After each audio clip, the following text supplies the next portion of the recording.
Through देखा जाता है। जिस घराने में आपको संबंध करना है उस घराने के बारे में आप पूरी जानकारी लेते हैं नहीं लेते?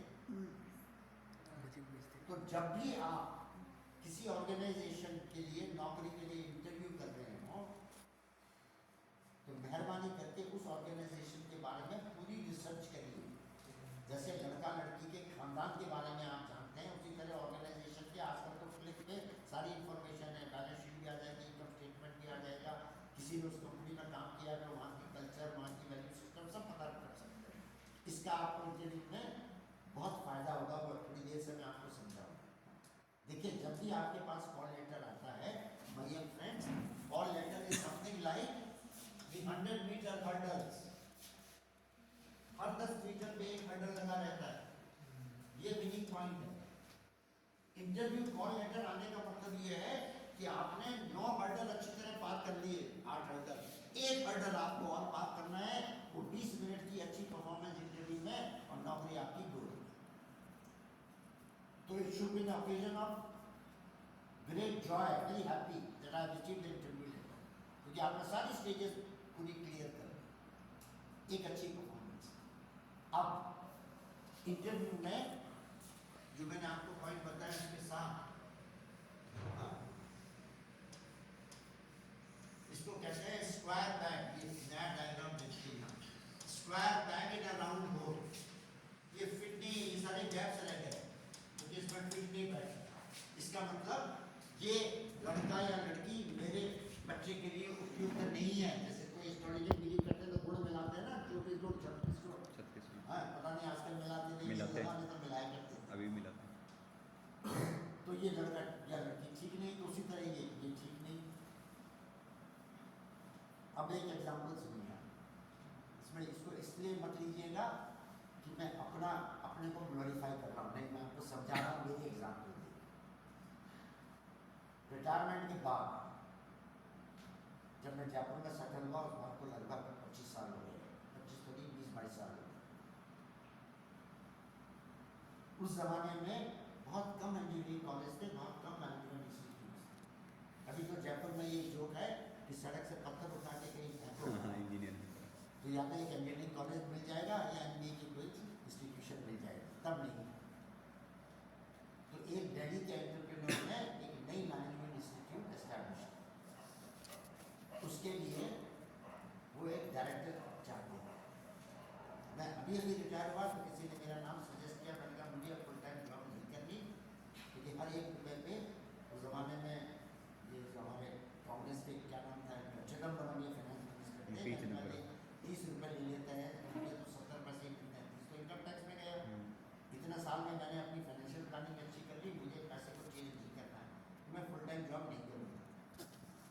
तो बोले यार ये तो बात की बात है, करो ना करो अपने टर्म्स बता देना, एक बार अपीयर तो हो जाओ। अब आपको सिर्फ ये विजुलाइज करना, ध्यान से सुनिए, जो उस डायरेक्टर की कुर्सी पे बैठेगा उसको कौन से 3 या 4 मुख्य कार्य करने हैं, ये बैठ के आपको सोचना पड़ेगा। तो जैसे उस पोजीशन के लिए 3 इंपॉर्टेंट स्ट्रीम होते हैं। एक तो यह है कि 150 से 200 आदमी का स्टाफ होगा, एकेडमिक स्टाफ होगा, हॉस्टल का स्टाफ होगा, ऑफिस का स्टाफ होगा। उस एडमिनिस्ट्रेटिव स्टेट को ठीक तरह हैंडल करना आना चाहिए। दूसरा, चूंकि आप एकेडमिक इंस्टीट्यूशंस में हैं तो आपको कुछ पढ़ाने की योग्यता होनी चाहिए। और तीसरा जो सबसे इम्पोर्टेंट है कि उस आदमी ने फैक्ट्री नहीं लगाई, एक यूनिवर्सिटी या कॉलेज इसलिए खोला है क्योंकि वो रेवेन्यू चाहता है। तो अगर गवर्नमेंट ने इसको 120 सीट्स की परमिशन दी है तो आपके पास एक प्लान होना चाहिए कि 120 सीट कैसे बढ़ेगी, ताकि उसके पास कुछ पैसा है, सीट खाली रहने के नुकसान होगा। Which means ability to handle these 3 streams, administrative stream, revenue stream and academic stream. अब इंटरव्यू के दौरान अगर आप इंटरव्यूअर से ये इम्प्रेस कर सकते हैं कि देखिए जिस सज्जन से आप बात कर रहे हैं वो तो आया नंबर बात कर रहे हैं, बायोडेटा में अगर आपने देखा हो तो मैंने 5-5, 10-10 हज़ार की फैक्ट्रीज का एडमिनिस्ट्रेशन देखा है। ये 200 आदमी तो मेरे लिए चाइल्ड रेवेन्यू स्ट्रीम के लिए ये मेरा ब्लूप्रिंट है, इस तरह आपकी एडवर्टीजमेंट होगी, ये रेवेन्यू जनरेशन का प्लान है, आपकी कोई सीट खाली नहीं रहेगी, ये भी क्लियर हो गया। और जहाँ तक एकेडमिक्स की चीज़ है वहाँ बिल्कुल ऑनेस्टली उनसे कहा कि ये बाहर जो रिटायर्ड वाइस चांसलर या यूनिवर्सिटी के प्रोफेसर वेट कर रहे हैं वो मुझसे ज़्यादा योग्यता है। क्यों योग्यता रखते हैं? क्योंकि मैंने तो प्रैक्टिस की है मैनेजमेंट, उन्होंने तो मैनेजमेंट पढ़ाया है पिछले 3 साल से, तो मेरे से बेटर क्लास हैंडल कर सकते हैं, इसमें कोई डिस्प्यूट नहीं। लेकिन उन्हें वो एक्सपीरियंस नहीं है जो मुझे। फॉर एग्जाम्पल मैंने अपने करियर में 20 स्ट्राइक की सिचुएशंस हैंडल की होंगी, तो अगर मैं बच्चों को इंडस्ट्रियल रिलेशंस पढ़ा रहा हूँ, स्ट्राइक समझा रहा हूँ, तो ये तो सभी किताबों में मिलता है, स्ट्राइक की डेफिनेशन क्या है, स्ट्राइक के कारण क्या है, स्ट्राइक के निवारण क्या है। स्टूडेंट्स तो ये जानने में इंटरेस्टेड हैं कि स्ट्राइक क्यों हुई और आपने सक्सेसफुली कैसे हैंडल की। वो एक्सपीरियंस आरएस मेहता बना सकता है, बाहर 15 आदमी जो वेट कर रहे हैं ये नहीं बना सकते। तो अगर मैंने विजुलाइज किया कि इस कुर्सी पे बैठने वाले की ये योग्यता है और ये अनुभव होना चाहिए, और उन तीनों मापदंड पे मैं खड़ा उतरता हूँ, तो मैंने तो उस इंटरव्यू में बिना हिचक के उनसे कहा कि अगर आप कन्विंस्ड हैं कि I am the right person to be appointed in the director of your institute, तो मेहरबानी करके जो बाहर वेट कर रहे हैं उनको उनका फेयर दो, किसी को एयर फेयर, किसी को ट्रेन फेयर, जो भी आपको देना है हम उसका अपॉइंटमेंट लेटर इशू करो ताकि मैं ज्वाइन कर सकूँ। इस कॉन्फिडेंस के साथ मैंने बोला। तो आपके लिए सिर्फ ये हिदायत है कि जीवन में जब भी किसी कुर्सी के लिए आप इंटरव्यू कर रहे हैं, चाहे वो मैनेजमेंट ट्रेनिंग की हो चाहे अकाउंट्स मैनेजर की, वो एडवर्टीजमेंट को ध्यान से पढ़िए, उसमें कुछ डिस्क्रिप्शन आपको जॉब का मिल जाएगा। कंपनी की जो आप रिसर्च करते हैं वो रिसर्च मैंने इसलिए आपको कहा कि वो इसके आंसर पता करने में वो रिसर्च आपको फायदा देगी। और इंटरव्यू के दौरान अगर आपने कोई ऐसा क्वेश्चन अच्छा पूछ लिया उनसे, क्योंकि जब इंटरव्यू समाप्त होता है तो आपसे कहते हैं mister Mehta do you have any important question to ask.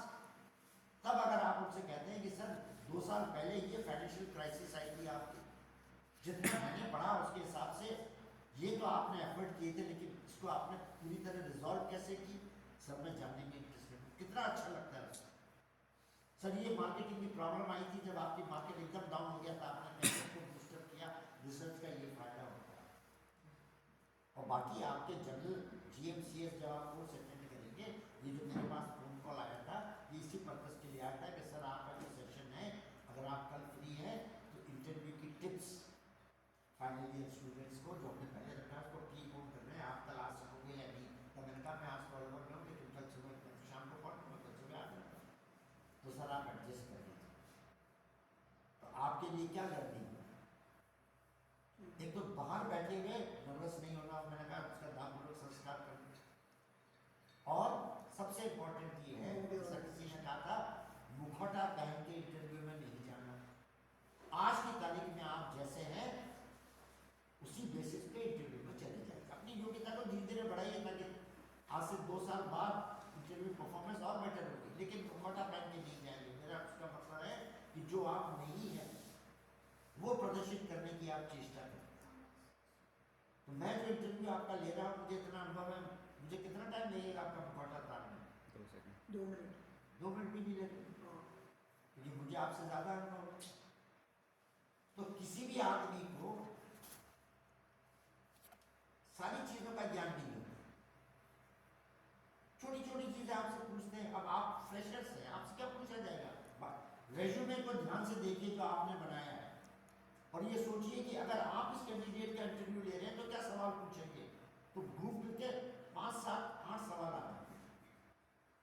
सबसे पहला सवाल होता है जब आप इंटरव्यू में बैठते हैं तो आपसे कहता है कि please tell us something about yourself, अपने बारे में कुछ बताइए। 90% बच्चे कहते हैं my father is a government servant, I have one brother and one younger sister.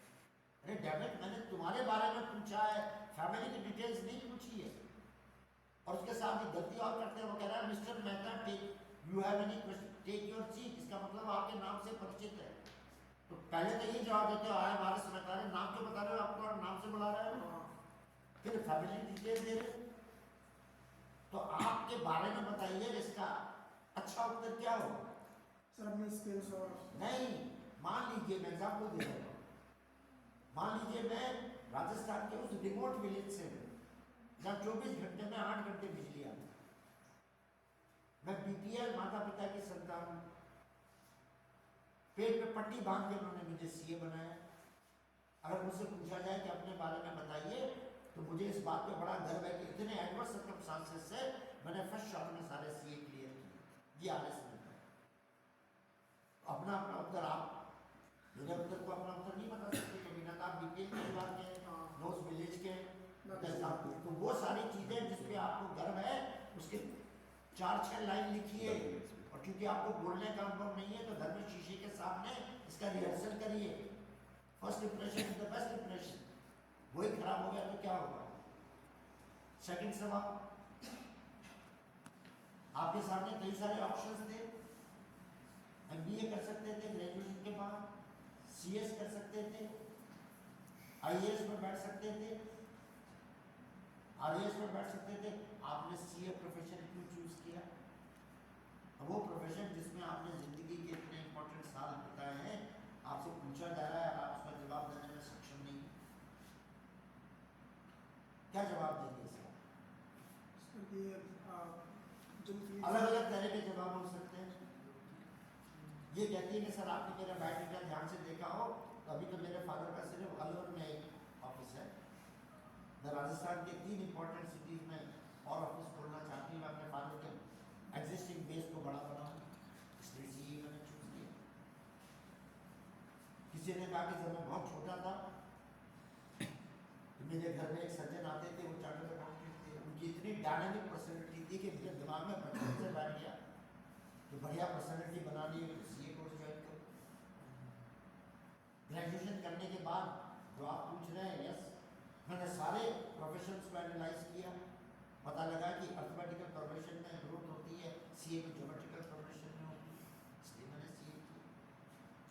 अगर आप उसी पुअर परिवार के हैं तो आपका आंसर ये भी हो सकता है आज सीए एक ऐसा प्रोफेशनल कोर्स है जिसको चपरासी का बेटा नहीं कर सकता। ये बहुत पैसा कम खर्च होता है, लाखों रुपए लगते हैं हर जगह। तो सर आपने बायोडाटा मेरा देखा हो तो मेरे पेरेंट्स तो इससे ज़्यादा कंट्रोल कर नहीं सकते थे, इसलिए मेरे पास कोई चॉइस ही नहीं थी, मुझे सीए करना था। कितने आंसर थे? आपकी हॉबीज क्या है, आपके इंटरेस्ट क्या है, लिखते हैं। उन्होंने लिखा कि मैं टेबल टेनिस का खिलाड़ी हूँ, मेरे को यूनिवर्सिटी का कैप्टन बनाया था। मेरे से पूछते हैं कि भैया जो टेबल टेनिस है उसकी टेबल की साइज क्या होती है, दाएं बाएं देखें, उसकी जो नेट है वो कितनी ऊपर होती है, ये आंसर है। कॉर्बेलियन कप क्या होता है और स्वेटलिंग कप क्या होता है, तो ये आंसर नहीं। इंडिया का भी प्रेजेंट नेशनल चैंपियन कौन है, मैन में वो पता नहीं, वुमेन में वो पता नहीं।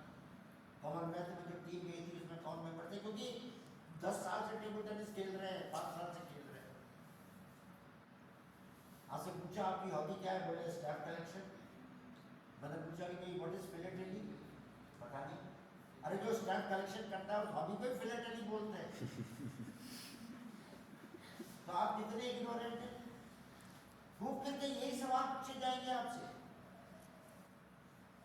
आपका फेवरेट सब्जेक्ट क्या था इंटरमीडिएट में? लड़का साहब ये था।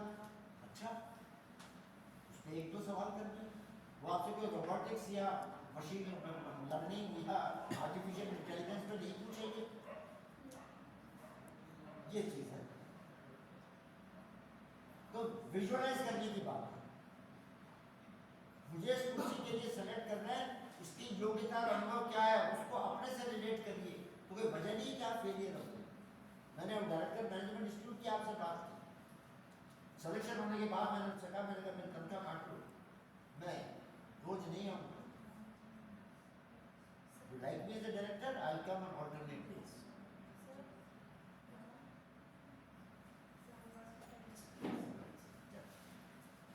Another 5 minutes we'll go. और कोई सवाल पूछो सर? अगर हम मान लो किसी जॉब में अप्लाई कर रहे हैं तो एक तो होता है कि हम 3-4 मतलब 10-15 जॉब में एक साथ से भी अप्लाई कर रहे हैं, और एक होता है कि पहले एक में अप्लाई करें फिर उनसे रिस्पॉन्स आ गई, तो क्या बेटर है? बताओ भाई, इनका समस्या का क्या समाधान? Collective opinion. हाँ, एक साथ करना चाहिए। मैंने आपको इंटरव्यू का सक्सेस मंत्र बता दिया।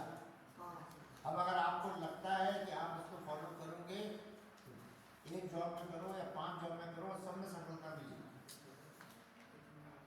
अब ये तो आपको क्लैरिटी करनी है कि एक साथ 10 जॉब में क्यों कर रहे हो, वो इंटरव्यू की डेट ही क्लैश हो जाएगी।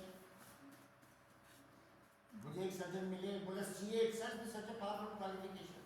फिर मुझसे आगे पूछते सर मैं एमबीए कर रहा हूँ, मैं नाम नहीं लूंगा, आपके बोर्ड ऑफ स्टडीज के कोई सीए हैं जो आपके पिछले साल के एग्जीक्यूटिव में थे, उन्होंने अपना कार्ड मुझको दिया, मैं तो बेहोश होते होते बच गया, इतनी सारी डिग्रीज थी उसमें।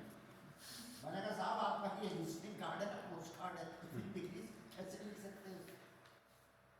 अरे CA itself is a powerful qualification. फिर मैं एमबीए भी करूँ, करो भाई, अगर आपके पिताजी के पास पैसा है, आज अहमदाबाद में अब तो दाखिला मिलता नहीं है, लेकिन अगर करना ही है तो कोल्हापुर शोलापुर से मत करना, वो उस इंस्टीट्यूट से मत करना जो पत्थर फेंकने में खुली हुई है। कम से कम जो कंट्री की पहली 50 इंस्टीट्यूट्स है वहाँ से करिए, वरना कोई मतलब नहीं। ऐसी योग्यता क्या मतलब कि वो थर्ड रेट इंस्टीट्यूशन से आपने किया, वो सनराइज यूनिवर्सिटी से क्या क्या मिले? आप ही के यहाँ की है यूनिवर्सिटी? Yes sir. पेपर में पढ़ता हूँ ये है। चलो और एवरीबॉडी इज गेटिंग और कुछ सवाल सर अभी आप इंडस्ट्रियल रिलेशंस के बारे में बता रहे थे, उसमें आपने कहा कि जैसे जो क्राइसिस हो जाता है तो उनको हैंडल आप करते हैं, तो मेरे को उत्सुकता थी मतलब कैसे करते हैं? नहीं, स्ट्राइक सिचुएशन हैंडल करने का आपका भी काम नहीं है, वो तो मैंने रिप्लाई इसलिए दिया कि अपनी गलती भी मैंने मानी हाँ कि मैं इस फील्ड में उनसे कमज़ोर हूँ, लेकिन इस आस्पेक्ट में उनसे बहुत आगे हूँ। तो लड़के क्लास में क्या अप्रिशिएट करेंगे, ये पर्सनल एक्सपीरियंस ज़्यादा अप्रिशिएट करेंगे। ये तो बहुत लंबा विषय हो गया। चलिए अब आपको ढेर सारी शुभकामनाएं, ढेर सारा आशीर्वाद, जिंदगी में सफलता मिले, और हो सकता है आगे पीछे आप जीएमसीएस